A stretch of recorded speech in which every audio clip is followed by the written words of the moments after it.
In the upper right, in the blue for Mystery Gaming. He's the young one, 18 years old, looking to make a deep run. It's Nanami.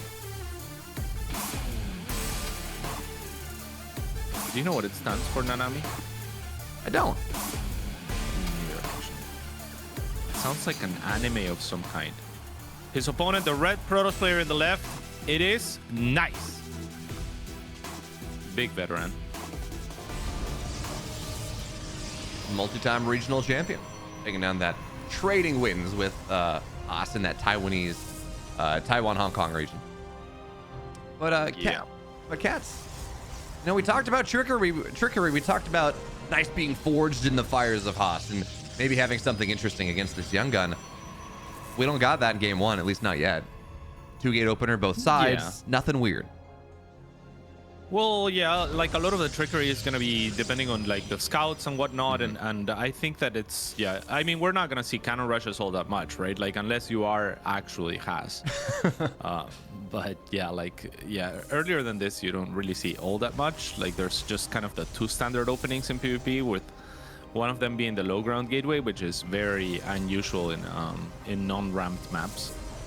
So I think this is all part for the course. Both players are going to go for stalkers, which is kind of like the most solid opening that you could go for. I feel like adepts, you know, are a little bit riskier, a little bit more of an aggressive decision to make. Stalkers are just super safe.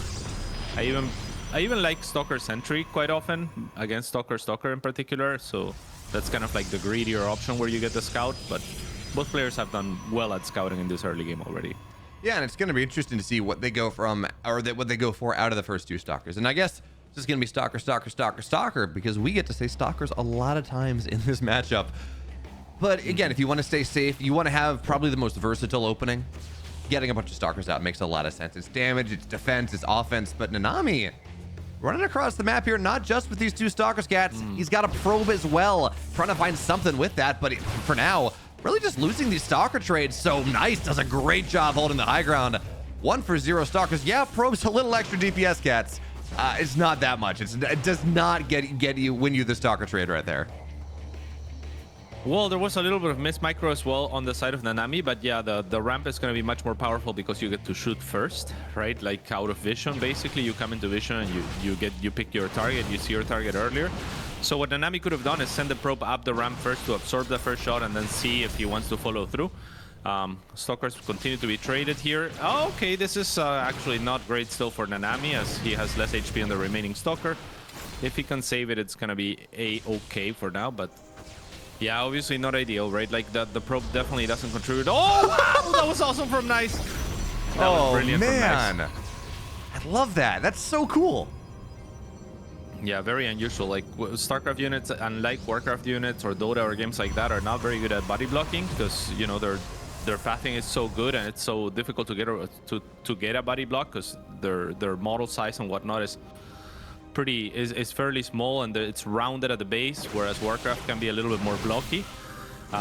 So yeah, that was awesome. Using the pylon instead. Shield battery overcharge goes down, but things are looking pretty grim for Nanami here. If you're Nice, you just disengage and wait it out.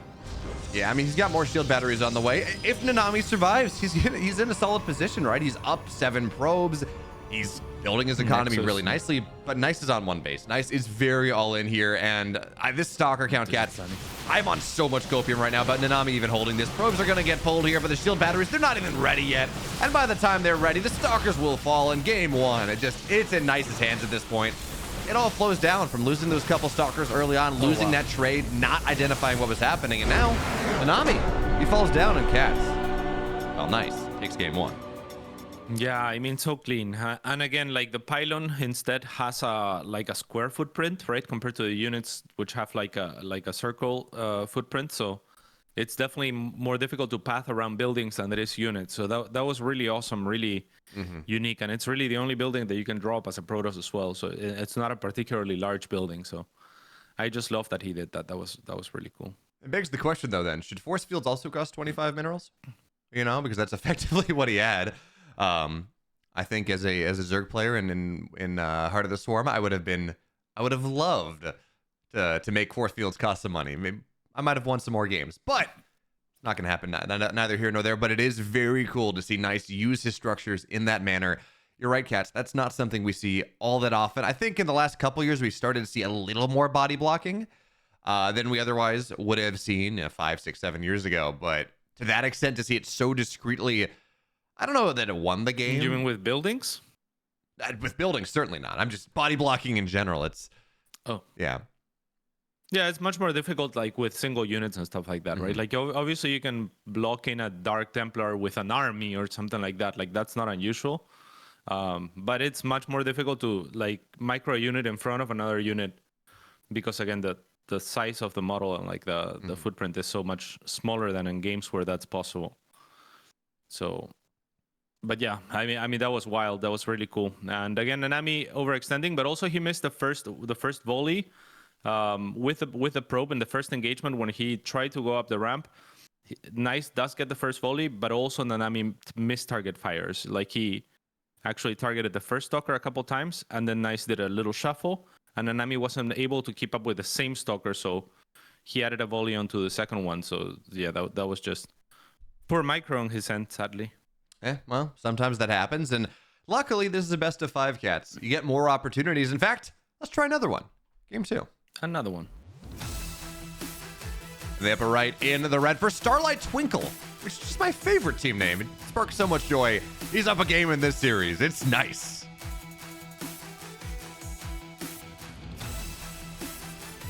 And in the bottom left hand side for Mystery Gaming, it's Nanami. I don't know if it's my favorite team name, but I like their logo. It's kind of like the Egyptian Eye of Horus and some, Illuminati type triangle. It tries to be as mysterious as it can be. Pulls it off. Yeah. Purple also. A mysterious color of sorts. Mystic. Yeah, actually that is the, you go back to like Roman times. Purple was a color, a of royalty, but also the Roman religion, right, which was politics, whatever, but they had these mystery cults that were very explicit to some explicitly for some very small portion of the population. They'd be doing different things. And I mean, purple has been the color of mysteries pretty much since then. So, whoever designed this logo for Mystery Gaming, they did their research.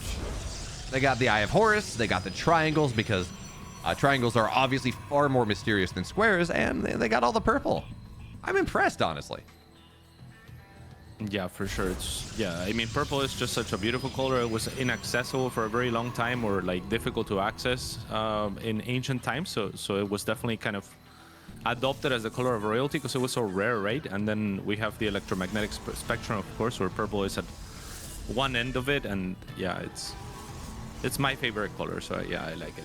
It took like 2,000 snail shells to build to get like a vial of purple dye or something. Ridiculous amounts because they would bake down these snails in Phoenicia, so on the Mediterranean, and that's how Phoenicia got rich. They had all this. They had these purple snails that people would love to trade for. But that's not this game. This game we have different openings, Cats. We've got Adepts, we've got Stalkers coming out of Nice and Nanami respectively, and we saw how much the Stalkers did well. Adepts, if you're not paying attention, if you don't have a probe in the wall, which we don't have one right now, those Adepts, they can do a lot of stuff. They can really, really hinder your early game. Yeah, and you like to see how Nice is actually tailing the probe of Nanami with his own probe just to allow the Adepts to move uninterrupted for as long as possible and unspotted. But Nanami does a wonderful job to send his probe on a little bit of a flank. I'm not sure if that was the intention, was to scout the Adepts, or if he was looking for his own proxy. If he was looking for his own proxy, it kind of sucks because it throws his plans off a little bit. But he does successfully at least scout the Adepts, which is going to make it the defense a lot easier. And I mean, this is pretty committed pressure coming out of Cats as well. Ooh. Not only is it, or not coming out of Cats, I'm sorry, coming out of Nice. Not only is he blocks with a gateway, not even a, interesting. But anyway, not only is it just Adept pressure on the map, it's Oracles as well. But Nanami, that's not the only gateway he's adding in. There's a 4th gate on the way as well. So heavy pressure coming out of our young Protoss player. I guess he cancels the one on the wall, but even still, 3 gateways, 1 base, trying to do just what Nice did to him in game number 1. Now in game 2, and already he's supply blocked Nice. So yeah, it looks pretty good. Yeah, this is pretty rough coming in. The natural seems certain to fall. Although I guess the one difference here at Cats in game number 2, the natural isn't done. Nice is not going to get forced to defend a low ground position that's undefendable, so this is a little better. Is so smart from Nice. This is really smart from Nice because he's just going to try to do damage with the Oracle, and if he does damage with the Oracle and he keeps his main alive, then he can still get an advantage out of this. However, Nanami is ready with a shield battery at his base, and now the 2 stalkers that just dealt with the frontal attack. So Nice is not going to find the damage that he's looking for, and that means, Nanami, yeah, you got to stay there, but if you just saw an Oracle on the other side, then there's no threat to your stalkers here on the low ground. So if you're Nanami, now you know you have an advantage once your Nexus comes up, so just hold this position as long as possible. Make your little concave, reinforce if you can, even if you can keep 2 stalkers back at home regardless. And yeah, this game should be, on paper, his to lose. Yeah, I'm honestly surprised to not see him at least try the high ground. I understand that sentries may be a thing, but yeah, you've seen an Oracle. Well, I guess if you've seen the second one, that might be the tell, because again, the amount of gas that Nice would have available to him with 2 Oracles and the Stalker number that he's made, that's going to be hard. But now the Oracles think about diving in. One's just going to go down. You talked about how this is Nanami's game. Well, you lose an Oracle like that for, I think, like 1 probe falling. It's just looking even better. Yeah, for sure. And Nanami, I mean, wonderful job of anticipating what his opponent kind of has to do in some sense. As we see the probe try to take the first tank volley to allow the army to kind of reposition for the second one on the low ground. But yeah, like if you're Nice, you have to make something happen, right? Because otherwise you are behind. So just anticipating that and doubling down on the defense at the base, if you're Nanami, is just a beautiful move. So he's playing it definitely right. Now Nice is trying to look for some counter aggression. He has the potential for micro with the War Prism and a beautiful stasis trap as well. So if you're Nanami, you're gonna want to defend those 2 stalkers. They're too expensive to lose, I feel like. That they are, man. Nice, though. He wanted to get everything. We've been talking about body blocking. Well, Nice has just been looking for that all over the series. He goes, and if the stalkers are a little bit more wedged together and not in a line, suddenly the wall is, that's an entire wall. That's a massive force field, and everything dies, and Nanami loses the game anyways. But even still, Nice use of the stasis trap there. It's not going to come to all that much, and now Nice, he's got his natural on the way. He's long distance mining out of it. And he really never cut probes. Well, Nanami did a little bit. So Nanami's only, despite having this natural so much earlier, Nanami's only up 2 probes. Yes, the economy's bad for Nice, but it's not a situation where we're going to be up 7, 8, 9, 10 probes like we saw Nanami in game 1, and then, well, you're just dead either way. But on the flip side, Nanami, he's not going to have quite the economic development that you'd be looking for, Cats. He could have definitely done better, but he does have the tech advantage here. He does have Blink already finished, a robo that he can use if he wants to. So yeah, I want to see him move out on the map, but maybe take a 3rd. Like, he can definitely defend the 3rd, whereas his one cannot hold the 3rd. So there are definitely still advantages, even though the supply doesn't reflect it as much or the workers don't reflect it as much. There are still pretty huge advantages that he has right now. Yeah, and I want to call something out that's actually really cool that Nice has done as well. And again, is he in a great spot in this game? No. Is he building himself into a more reasonable one? Absolutely. But he lost that Oracle, right? That's not great. You can't punch through your shield battery. It takes like 5 or 6 shots. You can't punch through it all that easily. But he built a 3rd one. And now we're going to see a situation, maybe when Nanami takes a 3rd base, maybe when he moves out. Not really sure. But all of a sudden, you're going to have 2 Oracles on full energy diving into a main base, and that shield battery won't matter anymore. And more importantly, Nanami won't be expecting it. Who builds a 3rd Oracle in a PvP? It's so rare, Cats, that this is primed to do a lot of damage. Nanami's posturing for it, though. He's got these stalkers on the right side. Seems like he thinks that there might be something coming in.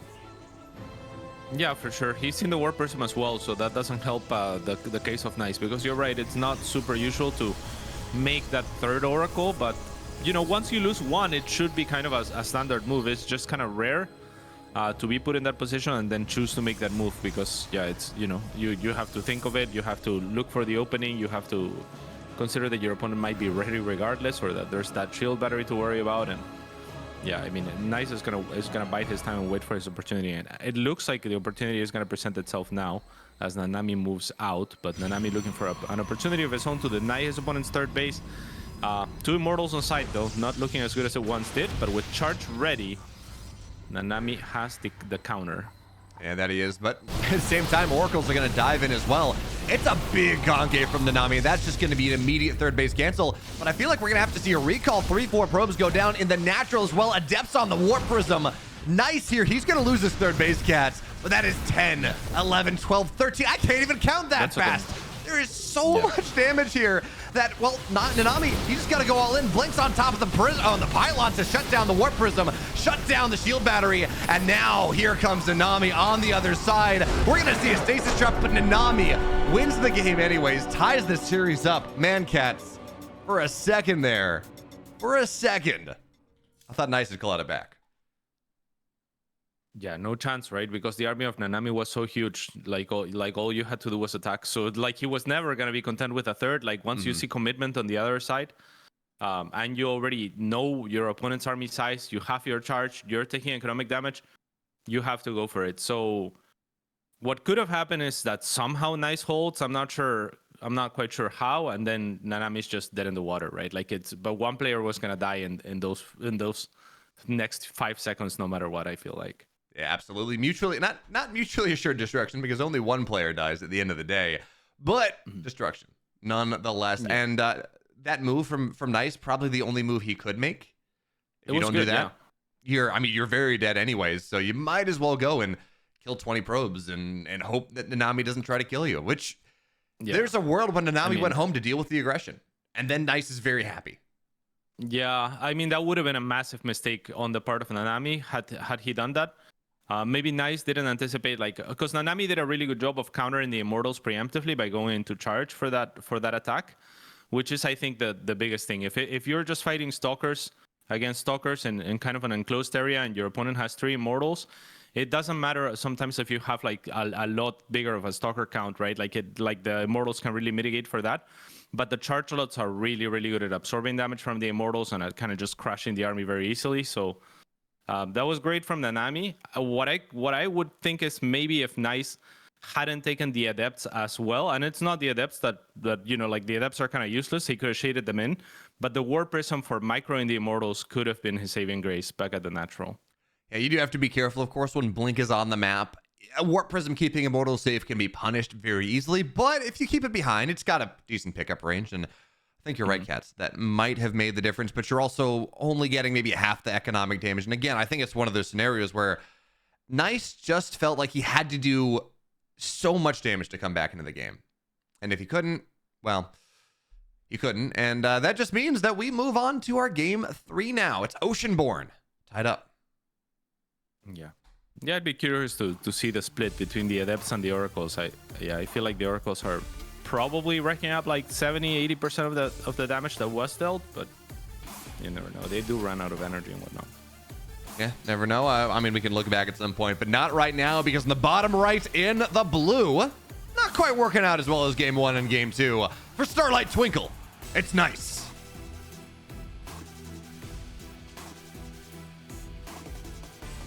And rising to the frequency of the color purple representing Mystery Gaming, it is Nanami.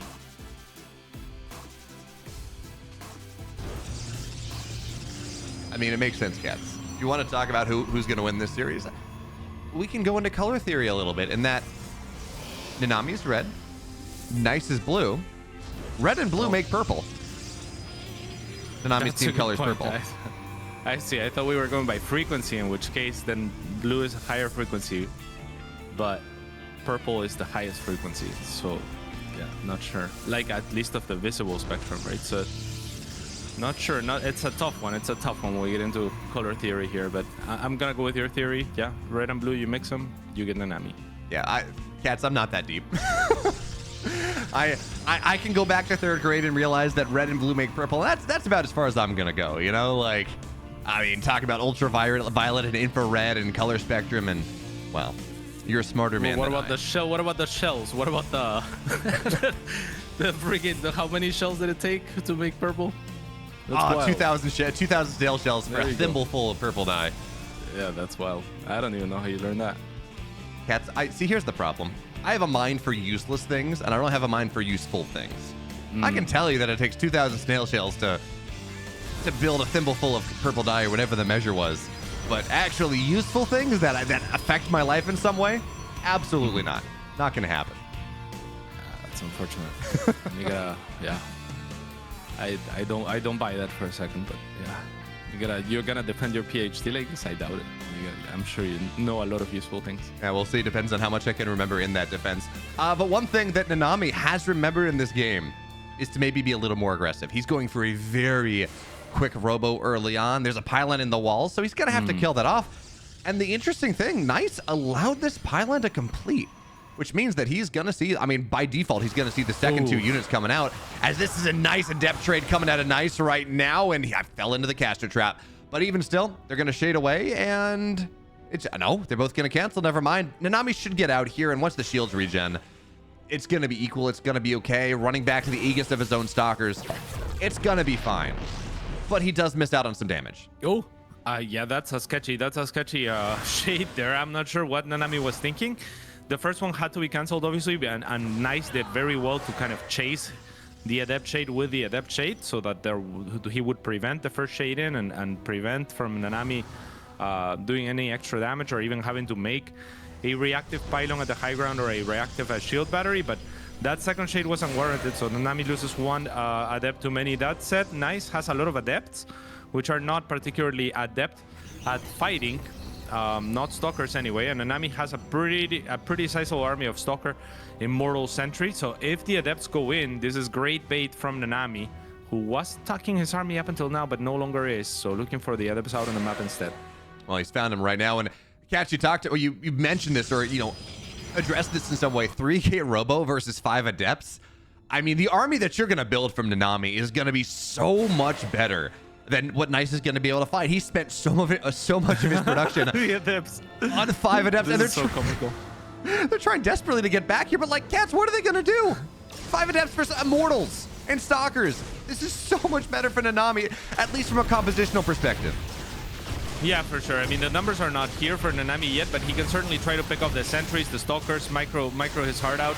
I just loved how comical that was with the Adepts, that they run across the map and then decided to run back across the map as fast as possible. It was just funny. But yeah, Nice realizes he just has to hold. The Warp Prism is providing a lot of opportunities for Micro here as the shield battery overcharge gets popped. And that means disengage for now, but soon to return is Nanami. Also dropping an expansion, by the way. So if he can do a little bit of damage, if Nice overcommits to shield batteries on the low ground or something of the sorts, Nanami's still going to be fine to back away. Now, a lot more difficult to back away with all of the units here on the high ground. The Immortal not really shooting at anything of consequence. The Adepts absorbing a lot of Nanami's Immortal, so that's not ideal. And with that, I mean, Nice with a beautiful defense, and Nanami a little bit sloppy on the Immortal control, which was supposed to output the damage onto the other Immortals and the one Stalker that did end up falling. Yeah, certainly. And it's a little sad, Cats, because I really do think that Nanami had an excellent position to make something happen. I mean, it's a 3K Robo opener versus what would have technically been a 6 Adept opener. 1 went down. That should be very good for Nanami, but he slows down his pressure a little bit. He runs across the map, not everything together. He tries to get a little bit too fancy early on, and Nice just plays standard. He plays solid. I don't even want to think about the number of times that Nice is gone and the Immortal dies as well. That cannot happen. But I don't want to think, Cats, about the number of times that Nice has gone and defended a 3-gate Robo in the region that he plays in. It's a lot. Yeah, for sure. And Nanami did have a good position on the low ground, but once he went up the high ground, he kind of trapped himself, right? Because you can't evacuate as quickly. Like, if you're setting up on the high ground, then you can take your time kind of getting your units up there. But if you're evacuating, it's a lot more difficult. The Warp Prism can get focused, and whatever units you're putting in the Warp Prism while they go down to the low ground, it means that the units that are left on the high ground are going to take a lot more damage in the process and output a lot less damage. So you just can't do that. So very good by Nice to get the Immortals as quickly as he did, and now he's, yeah, to say he's in the driver's seat is an understatement. Yeah, it's just like a robotic car at this point. Like, it's not even is he in the driver's seat, Cats. He doesn't have to drive anymore. He can just play the game out, and he's going to be in a fantastic spot. Adepts in the natural as well. Probes are going to pull away, so the damage is not going to be maximal. But even still, you deny mining time for a little bit. You buy more distraction for this Immortal drop. 4 Stalkers are going to handle this with a shield battery a little bit better. But I mean, you got to be careful with that Warp Prism. That's a way for Nanami to get back into the game.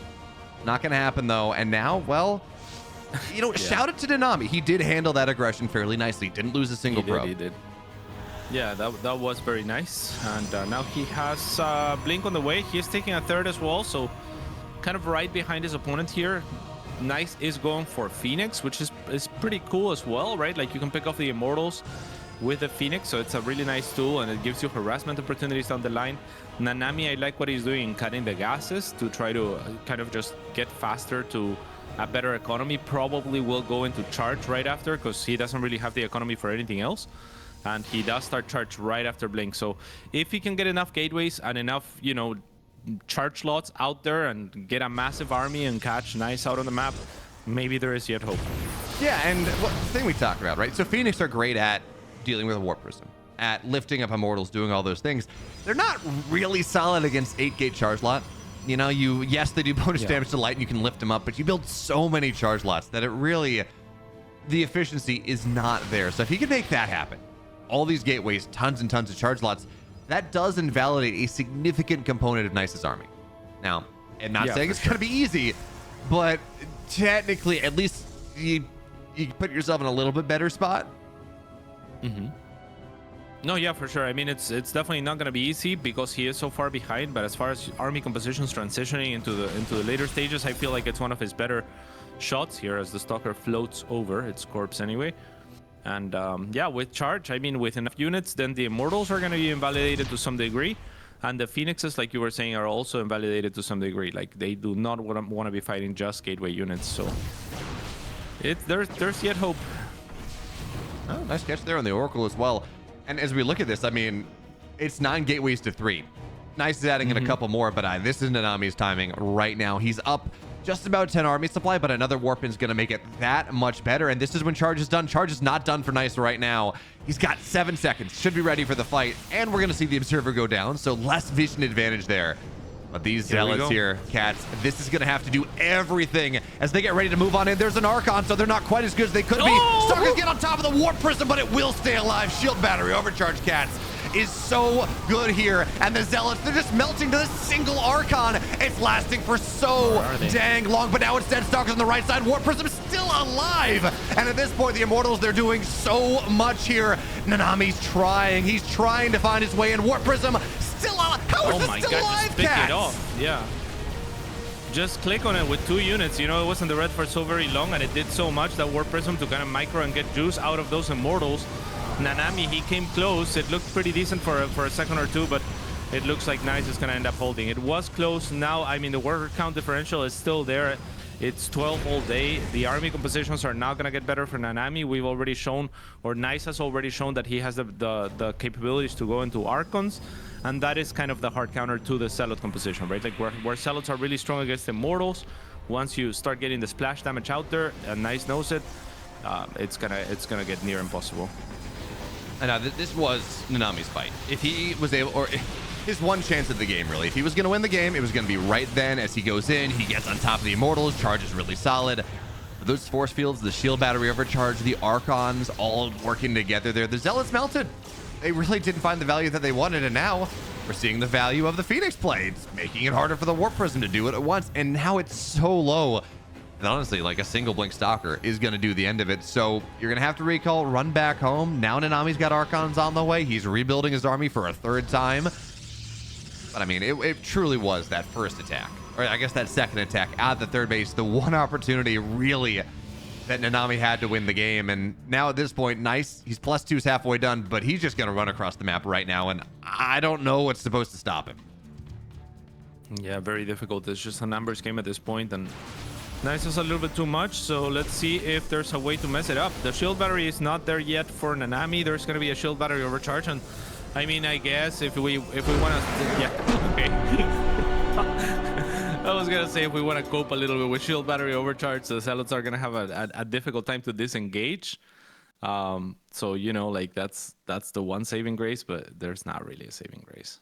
Yeah, and I think Adepts or something found their way into the natural as that happened as well. So Nanami, he wasn't going to win the fight at the front, and his economy was hit even harder than, well, it had been previously. So yeah, he had a shot. I think he certainly was able to build a composition that allowed him to have a shot, but when that didn't happen, well, it was just a slow bleed out from there. But luckily, Cats, again, you got more opportunities, and honestly, for Nanami, this is already a pretty good setup. This is more maps that he has ever won against Nice. As we talked about going into this matchup, it was 3-0-9-0 in Nice's favor before today. So I'm not saying moral victory, hey, Nanami's not coming back. But already looking a lot better in this series. And honestly, in this tournament than we've ever seen him before. Yeah, and that was a great attempt. That attack was a great attempt. He was like 15 workers behind. He looked dead in the water, and then he made something happen. Obviously, you know, on the back of a Phoenix tech switch from Nice. So that was the misread from Nice, who adapted really quick to the misread as well. He just, you know, stopped making Phoenix as soon as he realized what was really going on. And then that one fight, I feel like there could have been better execution on the side of Nanami. He had the right ideas. He first blinked onto the side of the shield battery that is obviously going to get overcharged. But instead of focusing, the shield battery goes after the War Prism. So that surprised me. And when I see the War Prism getting focused down, I'm like, whoa, if he actually gets the War Prism, that's massive. But he didn't have the DPS, right? And that's maybe where experience would have kicked off, like kicked in if you were like able to gauge the amount of stalkers that you need to one volley a War Prism. Then that becomes super worth it. So I was surprised to see the stalker shoot at it, but then it didn't die. It barely didn't die. So it would have been better if that volley went straight onto the shield battery from the get-go, which ended up healing a little bit more than it should have. And then the stalkers are taking damage from the isolated Immortals on that same side because they're well positioned, while the Zealots are contending with the Archon. And the Archon does do a lot, but it was just one Archon. So I feel like Nanami still had odds. It was still a pretty close fight. And the War Prism also stayed alive a little bit too long, right? So a few things that could have gone better during that engagement. And I like the chance that he gave himself. I'm sure if he plays that fight 100 times, he wins, you know, at least 10 or something. Yeah, it's one of those things where if he had targeted the shield battery and then targeted the Archon down, the choke matters a lot less at that point because the Zealots aren't dying. And yeah, the War Prism it's so easy to target a War Prism. It's such a juicy target, but you know, you're right, Cats, not the right target priority. But what is, in fact, the right target priority is Game 4. And we're gonna run out of transitions at some point. But for now, in the bottom right, in the blue, representing the purple, it's Nanami.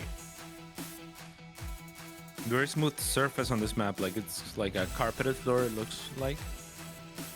And then top left-hand side, it is for Starlight Twinkle. Nice. Looks like a martial arts kind of center type thing, Matt. Yeah, but man, imagine an entire carpeted planet. Like, this isn't the 70s anymore, Cats. We don't want carpet in our bathrooms. We don't. That's true. Although I guess in fairness, it's only carpet in the main, so. Yeah, so maybe that's okay. Like putting I didn't realize that, yeah. Like putting carpet in your bedroom, but not the rest of your house. Yeah, that's fine. Okay, I'll buy that. Yeah, I get that. I'm with that. Especially when the ground out here is clearly like dirt, right? So need a rug there. Maybe that's what the rocks there are for. We've been wondering all along. Yeah, just so it's for pylons. It's a rug. So. Wipe your feet before you go into the main base. Don't forget about it. Exactly. You know. Yeah. But in this game, again, there's no low ground wall, and we're not gonna. No, neither Nice or Nanami are gonna be that max specs player. So it's gonna be double gate expand once again. Again, Cats, though, we've had 3 maps in this series, and we've had 3 different responses really from that 2-gate opener. There's been a 3-gate, there's been a 4-gate, there's been robo play. If you're in Nanami's foots here, or if you're in Nanami's boots here, and you're trying to figure out, I want to go to Game 5, I want to put that all on the line, I want to move on. What's the build you're running with? You've seen how Nice plays in 3 games now. How are you gonna break him? If I'm in Nanami's position, I'm not wearing boots. Well, now maybe, as you step outside of the main. But yeah, I guess if you're Nanami, I don't know. I liked what he's done, right? Like, it feels like he is a worthy opponent for Nice. Like, I wasn't very familiar with this player, but he certainly put up a good fight. There's been clear mistakes that he shouldn't be making at this level.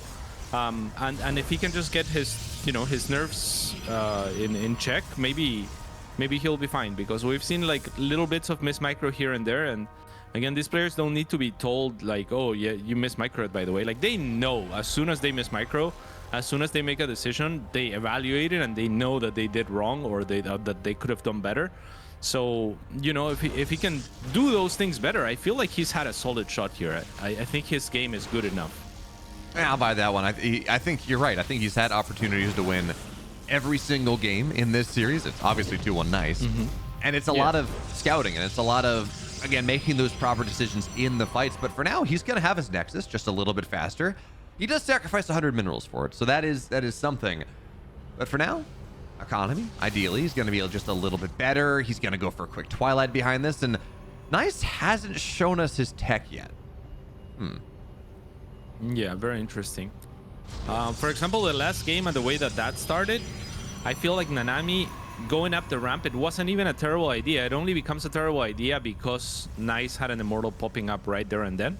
So it's a slight oversight type thing, right? Where the front would have been a little bit safer of an attack path, and maybe that's what he should have done. But at the same time, it was an Immortal that popped up at the perfect time. It's very difficult to account for stuff like that. So yeah, it's difficult to fault them. This, however, from Nice, very sketch. Big long distance mining, very unusual. Yeah, I mean, I guess he's fully saturated in the main. Yes, you can put more than 16 probes on a mineral line, and you're going to get more than if you put 16. It's just massive diminishing returns. But what I want to talk about here, Cats, is, well, first of all, it seems like this Stalker is going to get caught out here. Nanami, a little bit caught by his lonesome. That's not great. But the other thing that we do have to point out here is that Blink is going to be much faster for Nanami in this game number 4 compared to, well, what Nice is going to have available to himself. So there's going to be this timing where Stalker count might be one less now because Nanami lost it in the middle of the map. Not ideal. But he's going to have this Stalker timing, this Blink timing, where it's going to be a lot harder for Nice to go and defend what he's doing. And considering there's no Robo, it's not going to be like there are going to be Immortals to buttress, something like that. It really will have to just be on the micro, although, Cats, there's also a Dark Shrine on the way. There is indeed a Dark Shrine on the way. I was Googling what Nanami Chiaki means, because apparently his name is Nanami Chiaki, not just Nanami. In game, is it in game it has to be Nanami, right? So he must have told the admins he wants to be Nanami Space Chiaki, or how is his name is displaying as Nanami Chiaki? He's been on the ladder. He's Nanami Chiaki, but I think they just keep him as Nanami in like Wikipedia and things because it's a long name. Nanami Chiaki is a long name to fit into brackets and other things like that. Yeah, sounds a little bit like an anime or something like that. Well, you Googled it. Did you get a response? Did you find something out? Yeah, it's an anime. Ah, okay. But I don't know what kind of anime. It's like a. I don't know. It's a strange looking. Like I'm not. Yeah, I didn't really read the synapse of the anime. It just Fair enough. But now a bunch of Stalkers into the main base here, just right on that Blink timing, perfectly coming out of Nice. And that means a couple probes will go down, and, well, Stalkers, one of them will go down. That's going to be the end of it. Meanwhile, DT's in the natural right here. We don't have the Robo up yet. This is massive. Yeah, now it's going to get blocked. Yeah, could have force fielded the sentry as well there, and that would have been a little bit better than losing it. Okay, the Observer is now on the way, so that's good. The Shield Battery getting targeted first, as that would heal the Robo or the Pylon, whichever one gets targeted down. The Observer will make it out. But lots of problems everywhere. Nanami does a great job of blinking down here to try to defend and dislodge the Stalkers of Nice at least. So now he just has the DTs to deal with. Nice is doing a very good job of splitting them best as he can. And Nanami Chiaki, he won't find the second DT. I mean, honestly, I think if Nice had realized how late the Robo was, I think he should have known, considering how defensive Nanami had to play, how he wasn't losing his DTs. That would have been a dead Robo. I think, or at the very least, you get the Pylon down, you depower it, then you get the Shield Battery, then you get the Robo. I think Nice could have ended the game right there. Obviously, playing more conservative, just poking around a little bit, getting workers, denying mining, doing all of those powerful things. But Nice could have just ended the game, Cats, and now it goes on, so Nanami's not happy, but he's happier than he would have been. Yeah, for sure. Nanami Chiaki is not an anime, by the way. It's a character in an anime who is the ultimate gamer by the looks of it. And she is a white-haired girl with pink eyes by the looks of it, who wears a cat-eared hoodie, so the classic, and seems to have all of the console games. I don't see a PC in there, but has like a Game Boy in the picture that I'm looking at. It has like the classic Nintendo, even the GameCube. PlayStation of all kinds, Xboxes, Nanami Chiaki. So what I'm hearing here, Cats, is that Nanami not only is apparently a great StarCraft player, is playing it on console commands, is playing with a console controller, pulling that holy hit build out at the highest of stages. And yeah, basically, it's pretty impressive. Basically, exactly what's going on. Yeah, and he's keeping up as well, or she is keeping up. I'm not sure. As you know, like it's not an unwinnable game, but actually it's kind of unwinnable. It's looking pretty rough now. While I was googling. Yeah, it's pretty rough. Now, if Nanami can last a +2, he's gonna have an upgrade timing. That is certainly something. An Immortal in this army, true. And no Archon ready just yet. He's gonna join the fight at the very end. But there are so many Zealots here, and the Immortal's down the front line. So yeah, Sentries are doing a good job here. Guardian Shield doing so much, and the Immortal is somehow still alive. Charged on in 10 seconds, but Nice says that's fine. That's okay. I'm gonna blink into the natural. Stalkers blink forward here, trying to take advantage. But Cats, it's 10 seconds until +2. This is not the timing that Nanami needed. Nice force hook. Yeah, Nanami's kind of dead here. The DTs, they did far too much. The Stalkers blinking the main base the same. And at this point, yeah, you got +2, Cats. There's no army to fight with it. At this point, there are just too many Zealots. Yeah, most definitely. It's over. It's over. Nice has done it 3-1. Nanami Chiaki played a great game, a great series. But it's just simply not going to be enough to go up against one of the veterans of the Asian scene at this point. He is just so very good, Nice former champion. And he is going to continue on his path of destruction.